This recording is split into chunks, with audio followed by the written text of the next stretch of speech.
En ce week-end des 9 et 10 janvier, la neige s'était massivement invitée à la station d'Isola 2000. Alors des flocons au trophée Andros, on en a l'habitude, mais au point de faire reporter les épreuves du vendredi au samedi, c'est quand même beaucoup plus rare. Il régnait donc une ambiance un peu particulière sur le bivouac des pilotes.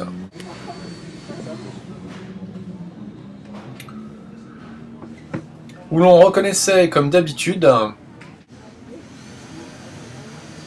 certains pilotes que l'on ne présente plus, et d'autres qui ont plutôt l'habitude de présenter.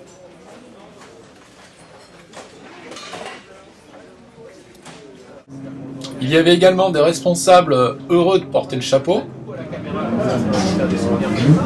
Jean-Marc Prince, directeur de Skoda France. Et Cédric Journal, le directeur du marketing Skoda, qui nous avait caché son ancienne vie de journaliste auto. Séquence interview. Paul Belmondo que je vais vous présenter. Alors Paul, content de faire ton retour avec nous? Bah ouais, ravi, écoute, ça fait du bien de revenir sur la glace et de s'amuser un petit peu. Bon alors Paul, il a un long historique avec Skoda puisqu'il a roulé avec nous l'année dernière. Vous savez que Paul est un très bon athlète au niveau du vélo puisqu'il vient également rouler le dimanche matin, il est présent sur le Tour de France. Alors une bonne préparation pour la saison de l'Andros, le vélo? Ah ouais, c'est une bonne préparation physique, c'est vrai que ça permet d'être en forme et de pouvoir tenir le rythme sur l'Andros et d'enchaîner les tours qualifs et puis après les finales. Bon voilà, alors l'objectif de Paul pour la fin de saison? Oh bah, c'est essayer de faire mieux que tout ce que j'ai fait l'année dernière, ça c'est l'objectif. Donc on verra, à commencer par ce week-end et puis on verra au fur et à mesure. Donc c'est en tout cas déjà de me faire plaisir et puis d'essayer de venir chatouiller devant. Bon, on est entre deux manches qualificatives et les premiers résultats de Paul sont très bons. Et je peux vous garantir que c'est difficile de faire une interview avec Francis Rest et Jean-Marc Prince qui font les idiots derrière la caméra. Tu peux chauffer, Paul?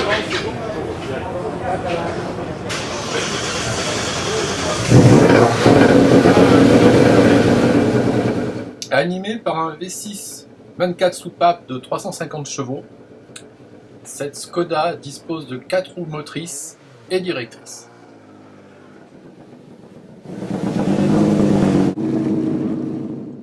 L'une de ses principales rivales n'est autre que la Dacia d'Alain Prost. Jean-Philippe, un petit mot sur ton début de saison? Pas trop mauvais puisqu'on est en tête depuis le début, donc la Skoda marche bien. L'équipe est la même, on se connaît, donc pour l'instant pas d'erreur et on est en tête, donc on va essayer de continuer comme ça jusqu'au bout. Et de là à dire que Jean-Philippe Dérault est un jusqu'au boutiste, il n'y avait qu'un pas que nous allons bientôt franchir. Alors que certains continuaient à défier les éléments, d'autres préparaient les habituels casse-croûtes de fin de journée. La nuit n'entama en rien la détermination de l'équipe Skoda, dont les pilotes restèrent extrêmement concentrés. Et une petite vérification technique pour Olivier Panis. Olivier, deuxième place aujourd'hui, de bon augure? Ouais, écoute, de bon augure, pas facile, vraiment pas facile, mais avec toute l'aide de l'équipe, on est arrivé à me faire bien progresser aujourd'hui. Donc une première et une deuxième place, ça je crois que c'est ce qui pouvait arrêter mieux à l'équipe aujourd'hui. Donc maintenant il faut la valider et puis rééditer demain, c'est possible. Bon, ça c'est l'actualité chaude, mais vous connaissez Olivier Panis, c'est plus la peine de le présenter. L'investissement dans l'Andros? Il faut s'investir à fond, c'est un grand plaisir déjà d'être à l'Andros, c'est vraiment des sensations extraordinaires. Ce nouveau challenge avec Skoda cette année, pour moi, c'est quelque chose d'important pour toute l'équipe. On a un pilote champion en titre, là pour l'instant leader. Moi, j'essaye de me rapprocher au plus vite.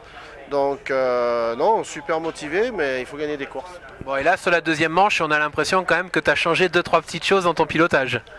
Écoute, là je crois que après les conseils de Jean-Philippe et Jean-Pierre, il fallait tenter le tout pour le tout. Et puis même pour moi, me lâcher vraiment parce que c'est une voiture qui aime ça.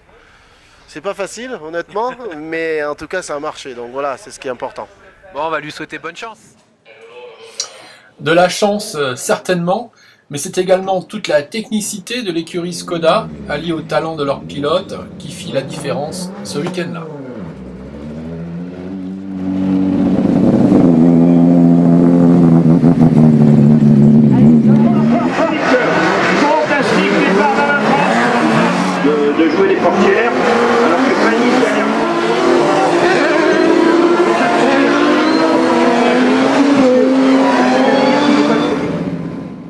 Mais l'équipe Skoda ne se contente pas de la tête du classement, comme nous le confirme son team manager, Jean-Pierre Béchu. On a joué la carte de la jeunesse avec le petit du Moustier, donc qui a 18 ans, qui vient à peine d'avoir son permis, mais qui progresse à vue d'œil et qui espère suivre les pas de ses aînés qui sont devant. Alors même avec des conditions météo difficiles, ayant reporté les épreuves du vendredi, content ? Très content parce que c'est relativement difficile de mettre deux voitures sur le podium. Bon, on arrive à plus facilement en mettre une, mais deux voitures c'est très difficile. Donc c'est une gestion de la course, une tactique avec les pneus, mais c'est très intéressant et effectivement j'en suis vraiment très content aujourd'hui d'avoir les deux voitures sur le podium. Allez, un grand jour pour Skoda quand même. C'est le premier doublé de la saison, hein. Premier doublé de la saison. Allez, premier doublé Skoda, voilà. Jean-Marc va les retrouver sur le podium parce que je pense que ce soir, on va certainement avoir une soirée. Ah, mais vous étiez là. Voilà, la maison Andros, allez-y aussi pour le podium, pour la photo, pour ce podium ô combien sympathique.